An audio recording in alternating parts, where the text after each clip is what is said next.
Hello friends, welcome back to the my new video guys and my YouTube channel guys. Today friend we are going to talk about guys sound and vibration setting, and guys today video title is guys how to enable do not disturb mode in our MI phone. Friends, we want to enable your phone do not disturb mode settings. Of how can you enable, and after enable guys how can we use in phone. Today I will show you, I will tell you guys. So before starting video friends, first of all go and subscribe the channel guys, click the bell icon and like the video.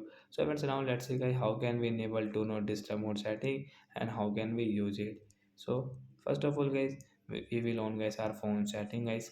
After on phone setting, I scroll it. Friends, click on your phone sound and vibration setting guys, tap here and guys again scroll it. Friends, you can see your do not disturb setting, and guys you can see there will no reminder for incoming calls and notification. Means guys your phone will not ring or vibrate like except guys your alarm and guys any timer sound.